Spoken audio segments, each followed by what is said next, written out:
Technology is not the next big thing. The next big thing is what you do with the technology.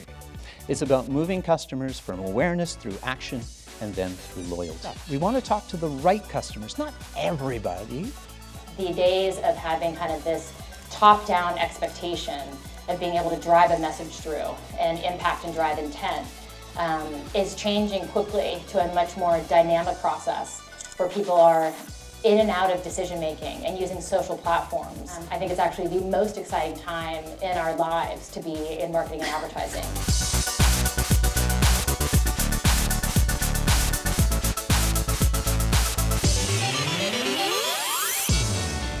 Consumers know what they're looking for and they know how and where to find it. Brands need to understand those motivations and those differences between sources and ensure that, as ever, their marketing and messaging strategies reflect that.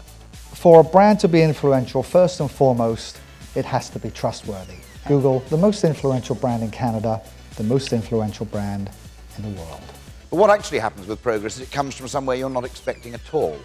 So one of my questions is that, do we actually have a possibility that, oddly, the next burst of economic growth comes from improvements in marketing efficiency? And in particular, that the improvements in marketing efficiency and effectiveness come from advances that are currently being made academically in psychology, in the understanding of human behavior, in anthropology and behavioral economics. Print is simply less relevant in daily routines.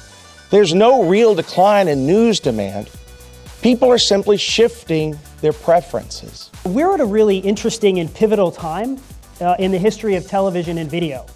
We think the time that we're in right now is very similar to what happened to television in the 1980s.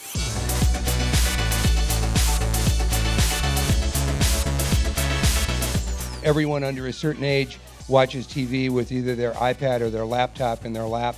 They're multitasking all the time.